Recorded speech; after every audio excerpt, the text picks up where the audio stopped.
Hi folks, thank you so much for coming along to my talk, Hack the Docs, How Security Professionals Use Documentation. Before I begin, I wanted to acknowledge that I am recording this presentation on the stolen lands of the Wurundjeri people of the Kulin Nation. I wanted to pay my respects to their elders, past and present, and I also want to acknowledge that sovereignty was never ceded. I'm Lilly Ryan. I'm an ex-historian, I'm a penetration tester, and I currently work as a lead security specialist for ThoughtWorks. My job is to be professionally paranoid about software projects in a wide range of contexts at all stages of the software development lifecycle. I'm not a documentation expert, and I don't work as a technical writer either, although writing does form a big part of the work I usually do, for reasons I'll cover off later. Today, we're going to talk about the intersection of security work and documentation, as I think that writers and security professionals have a lot that we can learn from each other. For the last year or two, I have been co-hosting the OWASP DevSlop show on YouTube and Twitch with a few other folks who also work in the software security industry. Every month, we interview different people about their work in or around software security and development, and we usually get into some interesting technical chats. This screenshot that you're seeing here is of me and two of my co-hosts, James and Beck. A few months ago, we interviewed Heidi Waterhouse, who is one of the authors of the excellent book Docs for Developers, an Engineer's Field Guide to Technical Writing, which came out in late 2021, and also a common fixture of the Write the Docs scene. We had a great time talking about what it's like as security practitioners to interact with documentation and how we use docs, both in a practical sense and in an offensive security sense. But it occurred to me that we haven't had this conversation in reverse. We're a group of mostly hackers talking predominantly to an audience of other hackers, and what I wanted to do today was to talk to docs writers about how hackers use your work and how we might be an audience that you haven't considered before. Let's start off with some definitions of two terms that I'm going to use throughout this talk: hackers and documentation. Just so it's clear, what I mean by each of them. Many people have had a lot to say about what the word hacker has historically meant, which is both etymologically and socially fascinating, but in this talk, I am going to use the word hackers as shorthand for people who do work related to computer security and people who set out to break software or use it in ways that it was not intended to be used. This term can encompass people who do this kind of thing for a wide range of reasons. Some folks may be trying to break things because of a personal vendetta. Some folks might be doing this for financial or other types of gains, and some folks are probably just bored. There are plenty of others who break software as a profession, such as penetration testers, bug bounty hunters, and other types of ethical or white hat hackers who work with the goal of helping people to strengthen their software by finding vulnerabilities in it before somebody with worse motives does so. In this case, types of activities like this are often performed at the request of the people who write the software. And I fit into this last category. As I said in my introduction, I've worked as a penetration tester for several years, and my job has involved a lot of close reading of many different types of documentation in order to find things I might be able to exploit or use to my advantage to gain access to or unauthorized knowledge about a system. I should also probably define the term documentation, because even though we're at a documentation conference where this might be self-evident, I realize that I'm an outsider to this community, so I could be using this word in a way that isn't common. And it would be awful to, if we started this off by fundamentally misunderstanding each other. So to be clear, when I use the word documentation here, I am talking about literally anything that is written down or recorded in any format that is intended to convey to an audience information about how a piece of software or a system might work or be configured. And this could be anything from a formal set of documentation that appears in a docs page or a wiki to JIRA tickets, comments that appear in code, Swagger files, error messages, or README pages. So with those words out of the way, how do hackers use documentation? There are two main ways that this happens. One is that they use documentation just the way that everybody else does. We read it in order to find out how to use the thing we're trying to use in order to get stuff done. Hackers will use software in completely normal ways a lot of the time, because otherwise it would be absolute chaos trying to get anything done. While we like to prod software for interesting edge cases and broken bits, sometimes we just want to know how to set up a Mastodon instance or find out whether Apple Notes gives you a word count of the stuff that you've written. In this sense, you can expect hackers to use documentation just like everybody else. They're going to be skimming it really quickly. It's possible they're going to be in a hurry or annoyed while they're doing it because it is a way of getting from A to B. The second and more interesting way that hackers use documentation is to figure out how a piece of software or a system works in order to break it in new and exciting ways. Sometimes docs are used to gain a deeper understanding of the product so that its expected behavior and function can be properly understood. Lots of really interesting vulnerabilities are found because of people who have done deep dives into things like RFCs and have realized that there are whole classes of edge cases that aren't catered for, or that leave entire common protocol implementations exposed. And while we're in this kind of mode, you can expect hackers to read documentation with a lot more attention to detail than you may be accustomed to with most audiences that you're writing for. They're going to be looking with immense scrutiny at all of the things you're saying and paying particular attention to all of the things you might not be saying. Other times, docs are used as one of the quickest ways to find out what the default configurations look like in case some of them aren't necessarily the greatest. This can look like scanning for words like warning or caution, checking for default passwords or ingress rules, more or less anything that gets set up out of the box and that people are less likely to change. As you can see, there are plenty of ways that documentation written with the best intentions might lead to someone exploiting a system. Hackers aren't usually the intended users, after all, and it takes a lot of effort to write for really niche use cases. But there are 3 common docs patterns that I have seen in my work that have led me to getting some kind of advantage in breaking a system, which I wanted to highlight. The first is giving away too much information.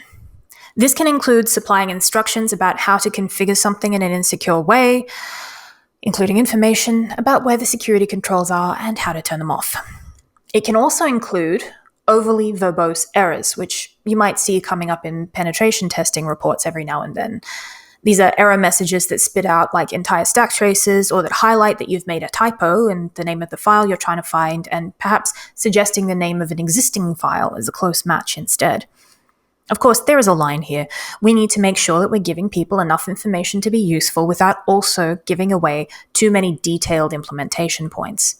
It's like finding a diamond ring on the street and trying to write a public notice that will describe the found ring well enough that its owner might identify it and contact you, but without giving away so much information that any random person might pretend to be the owner in order to score some free diamonds. At some point, it can feel like you might as well put up a poster saying, "Guess what I found," just to avoid the bad actors, but then how will you get the ring back to the owner? There is a balance here, but it might take some finessing to find the right one. A subset of the too much information problem is when you get the audience wrong and the documentation reaches a wider group of readers than it really should. This is especially bad when internal docs are accidentally made public. I've gotten great leads on penetration testing engagements from coming across public Trello boards and Confluence pages, for example. There are also times where you might not realize that you're making sensitive details public. I've also found really useful internal docs on GitHub gists, in the comments of HTML or JavaScript on public-facing websites, and in stuff that people have posted on Stack Overflow when they're trying to solve bugs. I've also found docs posted at subdomains or subdirectories that were clearly not intended to be publicly indexed, but ended up being published to the internet all the same, possibly with the idea that only people who knew the link would ever find it. This is a form of security through obscurity, and it's one of the most common ways that docs end up becoming insecure. Please assume that if it is on the public internet, someone is probably going to try and find it, especially if it can somehow be connected to your project, your organization, or your colleagues' online identities. The second common pattern that I often see in docs that can lead to security issues is providing not enough information. Assumed knowledge is something that I realize we all need to be mindful of in a lot of contexts, but from a security perspective, missing information can lead developers to make assumptions that can quickly turn into serious security issues. If the docs don't specify how something should be handled, and the software doesn't enforce a secure default for that thing, you should assume that people are mostly not going to go back and make those changes, and that whatever the software does by default is what it will do forever. In 2019, there was an example of this kind of issue in GitLab's self-managed product offering, when Grafana was first bundled in with it. And in large part, due to a lack of configuration about how the new integration worked and how it was configured, due to a lack of documentation about how it worked and how it was configured, many people who hosted their own GitLab instances did not realize or pay much attention to the fact that the latest update had added an active Grafana dashboard endpoint to their environment, and they therefore did not go and configure it in any specific way. This became a problem when attackers realized that the untended Grafana endpoints were all configured with the same set of hard-coded default administrator credentials at a predictable address, and they all had access to all of the repositories on the associated GitLab instance. GitLab followed up their release really quickly with a patch, but removed this configuration, and they forced authentication to happen through the instance's existing OAuth setup instead. The third pattern that I've often seen in documentation that has enabled me as a pen tester to gain an advantage over a system's security is the documentation of insecure defaults. This intersects pretty neatly with the story I just told about the Grafana endpoints. While a big contributing factor to this issue was that the extent of the Grafana integration wasn't documented clearly enough for most GitLab hosters to make secure decisions about it, another part of it was that the default admin password was admin, and it was very easy to find that out by Googling the docs. You probably already know very well that setting your admin password to admin isn't the best way to go, but unless your software is forcing administrators to create a new password right at the beginning, then you can assume that there will be a non-zero number of users who do not configure this password to be anything different. And if your default password is documented anywhere, then attackers are going to find it. The first shell that I ever popped was at a very large company where someone had set up a server out of the box and never changed any of the settings except for plugging in new things. I was able to find the default password out of the public docs and hack a voice, I'm in. It isn't just about passwords either. Looking for default things left unconfigured is also a great way to get a foothold into somebody's AWS account, for example. You can go far by looking for half-configured public-facing instances of software that has been set up part of the way, often for testing or evaluation purposes. Remember that part of your audience is going to be people who are just trying stuff out rather than people who are attempting to productionize your software, and make your defaults as secure as possible for those groups who may never come back to finish configuring something properly. Hackers can also do a lot with searching for the word security, workaround, warning, or caution, etc. in docs, as I mentioned earlier, because this enables them to find a list of security settings to see whether someone has configured their stack in a way that is insecure or not. I've had some really good luck at circumventing security controls just by reading about what's available and using that to make informed guesses about what an admin may or may not have bothered to do. On the flip side, being bothered to do something is honestly sometimes all the motivation that an attacker needs. It's really easy to fall into the trap of thinking, we don't need security for this because who would bother messing with it? What's the return? There are plenty of people out there who would bother doing all kinds of weird stuff just because they can. There doesn't necessarily need to be a return other than that particular itch gets scratched. Don't forget that this is also something that people may be doing deliberately and helpfully, hopefully, as part of things like external bug bounty programs that a company might be running. Basically, if it's on the internet, assume that someone somewhere will have some kind of motivation to bother messing with it. Documentation itself can be an attack vector, and it's one that I don't think we talk about often enough. When we discuss software security, we are often talking about the software itself rather than the things that come along with the software. However, documentation is extremely cool and important, and I know that you will already know that because you're watching a talk from the Write the Docs conference. Given what we've just been talking about regarding, how docs can sometimes lead developers to make insecure configuration choices or lead hackers to find the system's weak points, it's worth thinking about how easy it would be to do a person-in-the-middle attack on documentation. Interfering with the docs in such a way that people are deliberately misled into making bad choices could be a long game to play, but some hackers don't operate on short-term timescales. Think about the kind of havoc that you could cause if you compromised Stack Overflow and subtly altered those upvoted code snippets to contain malware payloads. We don't often question the integrity of docs, which means that we don't always have the features we might need to know if something has been maliciously messed with. Documentation security can be a hard thing to sell to people because their threat assessment doesn't always encompass this as a valid attack vector, and it's ripe for abuse. At this point, you may be thinking, so if all that stuff is bad, what does good look like? What do you want from us? We can't say too much, but we can't say not enough either. What are we actually supposed to do? The annoying answer is, it depends a lot on the context you're operating in, but I have a few thoughts in no particular order about what works well from the point of view of giving everybody enough information without giving hackers an easy time. This is, of course, again, entirely my opinion based on my experience as a security practitioner and not as a technical writer, so your mileage may vary. But if you haven't spent much time thinking about any one of the following things before, give it a go. Firstly, please try to avoid insecure defaults as much as possible. As we covered earlier, things like standard default passwords and weak default configurations are often left unchanged by a lot of users, and the docs can point hackers right to those weak spots.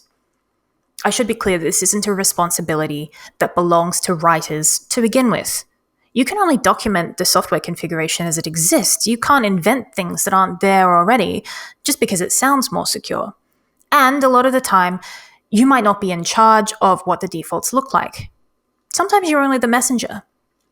Your role here as a writer, if you're finding yourself wanting to write sentences like, "Caution! Exclamation mark, please, for the love of all that is holy, don't use this flag in prod."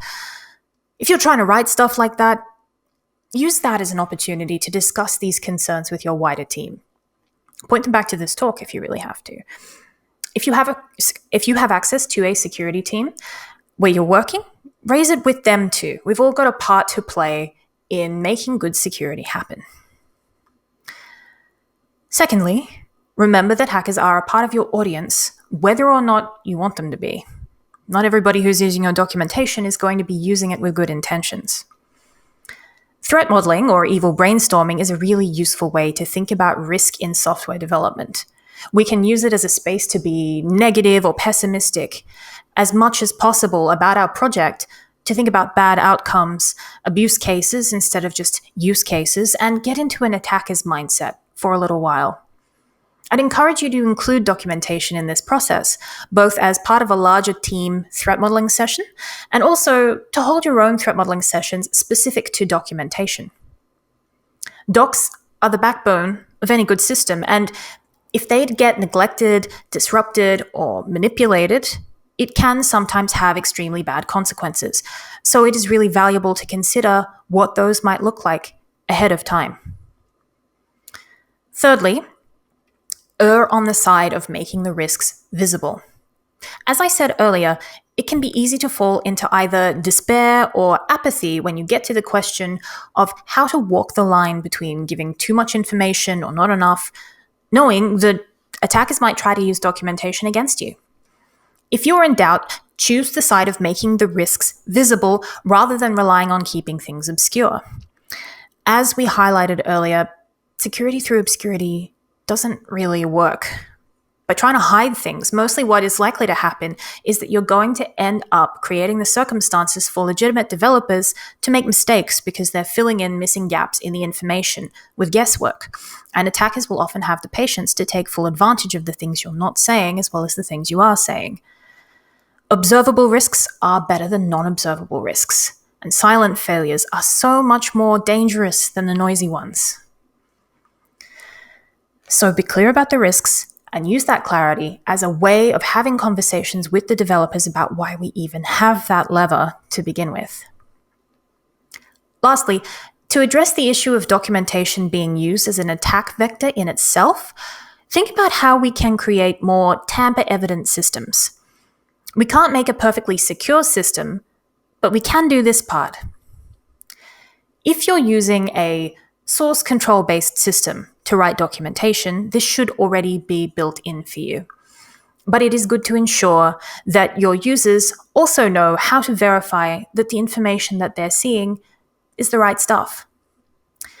We should be looking at things like hashes for content, accurate timestamps, logging, monitoring, and auditing of these things, just like we would with any other major code-based configuration change. This should also extend to the systems that are hosting the docs themselves. Put strong passwords and multi-factor authentication on your content management systems. Apply the principle of least privilege everywhere possible. And consider alerting on changes to docs in similar ways to the way you would alert on changes in firewall rules. Our users should be able to trust that they are seeing the correct information from a credible source and not being misled.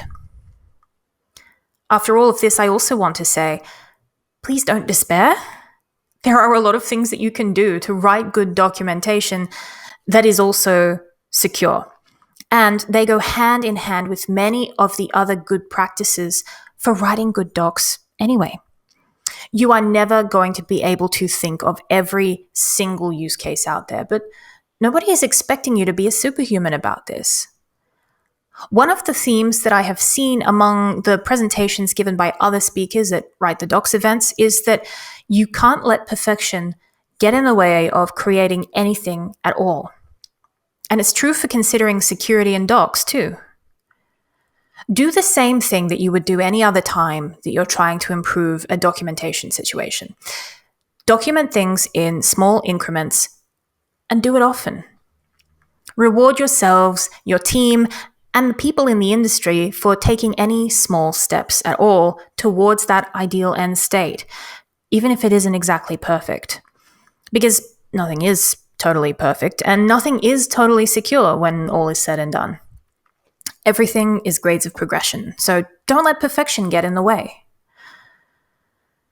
The other thing is, hackers really need you as writers. So far, I've spoken about how hackers can help you to write better documentation, but this relationship goes both ways. On behalf of the security community, writers, please help us. Earlier, I mentioned two ways that hackers use docs, like normal users do, and in order to break things. The thing is that hackers also need to create docs a lot. We make tools all the time for each other, and we need to let others know how to use them in a way that isn't going to lead to unintended consequences. There is some irony in this. The other thing that is crucial to most ethical hackers, and honestly to most unethical hackers too, is being able to explain your hacking work to other people, often in a professional context. Mimi, who is one of my other co-hosts on the OWASP DevSlop show, has reminded me more than once that, quote, vibes are not admissible. As a hacker, you need to be able to prove what you have been able to do to people who often don't have the same level of technical understanding as you, in order for people to grasp the risks involved and to be able to make good decisions about it. Penetration testing is highly documentation dependent. While most of the time on a penetration testing job is spent testing, the actual end product that's delivered to a customer is a written report that describes what has been done and what any discovered vulnerabilities or issues might mean in several different contexts. You could be the most creative, sneaky hacker in the world, but if you aren't able to communicate your achievements, you are not going to be your most effective. This goes for all the other types of security specialties too, like cyber threat intelligence, for example, where you need to be across what the bad guys are doing all the time in order to give your organization information about how to respond to it. And you have to be able to back up your intel with evidence and with facts. Documentation is crucial to good security work, doing it well without creating fear, uncertainty, and doubt. So we really need your help. As a member of the security community, I encourage anyone watching this talk who isn't part of that community to consider getting involved. We absolutely need people like you in order to do our jobs well. And we need people thinking about documentation as a cornerstone to good security as much as possible. We both fight uphill battles for our work to be prioritized and recognized as essential in an industry that seems to persist in valuing code contributions above anything else. We do lots of background work. When both security and documentation is done well, the majority of people don't even notice. It's only in the absence of one or the other of these things that people start to complain. In speaking about this issue as much as possible, I'm hoping to encourage security professionals to value good documentation to the high extent that it deserves, and to encourage the writers out there to think about their work from a security perspective more often. There is so much that we can learn from each other, and I hope that I've given you a few things to think about today. Just before I end my talk, I want to give my thanks to the rest of the OWASP DevSwap crew and to Heidi Waterhouse for their help in developing many of the ideas in this talk, and also to you for coming along and giving me your time today. Have a great one. All right, folks, thank you for coming over and joining us for the Q&A session after the back-to-back presentations from Lilly Ryan and Xiumin Chen. Thank you both for coming and joining us in the Q&A room, the green room, or the white room as it happens to be. It's great to have you here, and thank you for your presentations today. Thank you so much for having us. It's great. Now, there's been a fair few questions posed. I think everyone's woken up after lunch, and there's a whole pile of things that they want to ask you both. So I might start first with you, Lilly, if I may. What, with regard to the idea of like the people who write the penetration testing tools needing documentarians to come in and help them, how do you prevent bad actors or people that have nefarious intentions coming in and using your docs or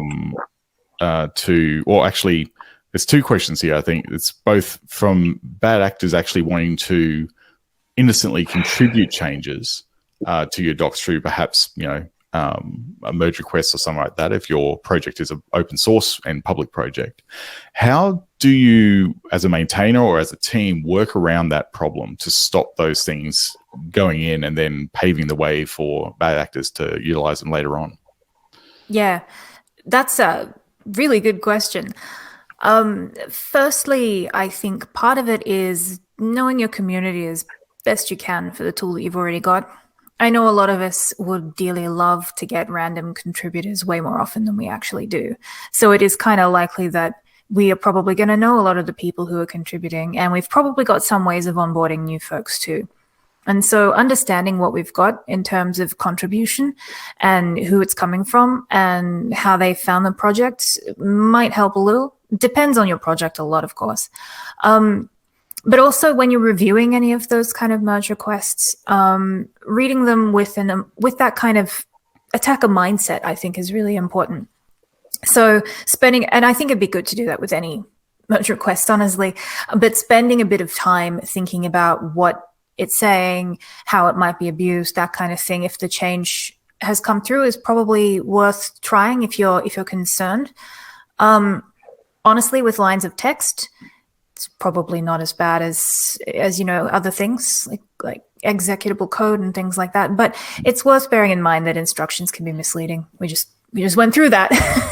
So definitely having that in mind, I think, is pretty important. And as I was saying in the talk, to use threat modeling and to threat model your documentation as well, so that you have a sense of what people might try to go after.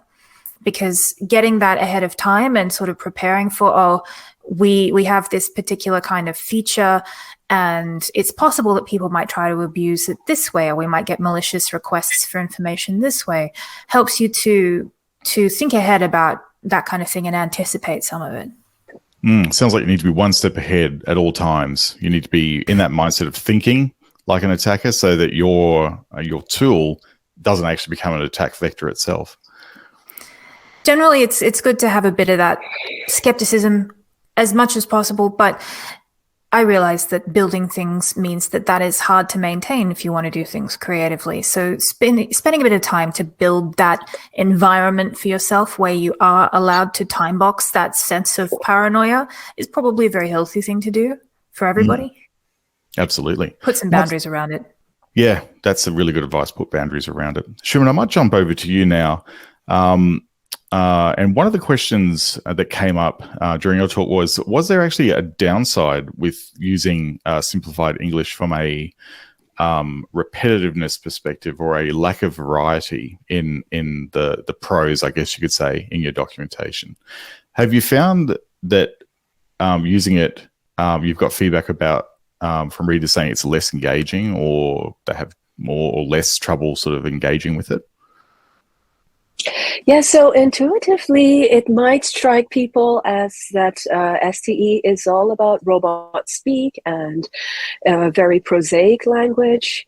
And surprisingly, experience has taught us that this is quite the opposite.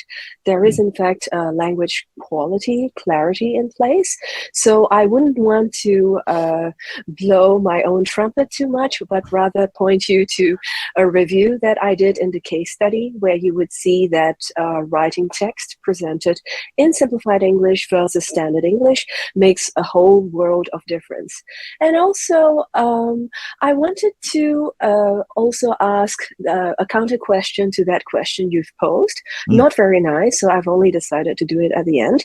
Is that we have to make up our minds. Are you an aspiring fiction book writer, or are you an aspiring technical writer, a technical writing professional who values conciseness and clarity? So getting away with weasel words could be one of the oldest tricks in the book, but with simplified English, it forces you to make your minds up whether you would like to use the word select, find, or calculate, because taking the word determine in your industry as an example, determine the URLs is not a great word to have. And in simplified English, the recommendation is whether, based on the context, is it to find, is it to calculate, is it to select the URL? So it's much more specific, and therefore exactly easy to understand for folks who don't speak English as a first language. Yeah, little bit like taking the torchlight and going back into a dark corner of your closets to find if there are any hidden skeletons. And partially that reason people dislike simplified English. Makes them a little bit uncomfortable seeing sometimes how verbose their prose can be in their docs. Yes. Yeah, absolutely. Yes. And on that subject, is there, like, if people are wanting to go, you know what, I'd like to give this a go, but I don't really want to go all the way into STE and do everything because it's a big job. Is there a way that they can start just chipping away at their docs? And is there like a reference guide, or if you see this word, use that word, and like a really quick checklist? Are there those resources available for those who just want to dip their toe in? Yes, of course. As Yvonne has nicely, generously shared, there is a link that you can go to receive the specification. It's a specification of 424 pages. I'm surprised I still remember that. And it gets updated every 2 to 3 years. So I was fortunate enough to be one of the earliest recipients of the standard every 3 to 4 years from the chairperson of the STE maintenance group, Orlando. And he's been kind enough to share this resource. However, many of our customers have come to us to say that 424 pages, it's probably something I would do for a December holiday reading of a book, but to break it down into bite-sized pieces, we're here to do that job for you and to take that pain away. Oh, that's great. That's really good. Yeah, 400 odd guide is bit of an impenetrable wall, I think, for some folks. Yeah, and coming back to your question about compliance, well, if you're a Boeing guy or an Airbus guy, yes, of course, 100% you would be expected to be compliant with the standard altogether. But today, if you were to be from the tech industry, or you work at the university, or you work in the lab that deals with DNA, then we don't expect a compliance of 100%. So we work with 70%, 75%, and I think that is a good enough rating to have, and not to be too hard on yourselves, because you really don't have to obey all the rules in STE. You just have to complete the crucial steps, and you're on your way to good writing. That's awesome. That's really good. Thank you for that. I might switch back to you, Lily, if I may. That you did mention in your talk that there's always security projects out there that need technical writing related help. Is there a way that we as documentarians can actually find those groups and then ask around and see if they need some assistance? There are a couple of ways to do that. Part of it is to go to security community conferences. So, the equivalent of this one, and go and give talks about docs so that you get them thinking about docs as well, because I don't see that happening very often. And I would really love more cross-pollination. And that is, I mean, as folks being here would probably know, conferences are a great way to get to know people and get to know what they're working with, the kind of issues they're facing, the things that interest them. And that is usually a good way to go. In terms of finding tooling that needs help and projects that need help, there are so many. I have a particular browser window where I just seem to have a billion tabs open from projects that have come across my desk, virtual desk, in the last week or two that I need to go and check out. Someone's written a cool tool that does this or that, and that helps in this way. Or, there's a new open standards framework or something or other that can really be interesting and helpful to many different kinds of people working in security, not just penetration testers, but plenty of other types who are helping with defense of a company, that kind of thing. And pretty much all of them need some help with docs. As with most tech projects, docs are not always the first focus. And I think being a particular niche inside of tech itself, security often gets an even smaller amount of that focus.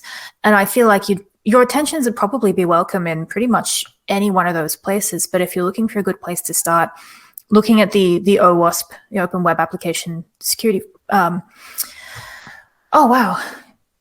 Acronyms are hard. I need more coffee. They are really hard. Yeah.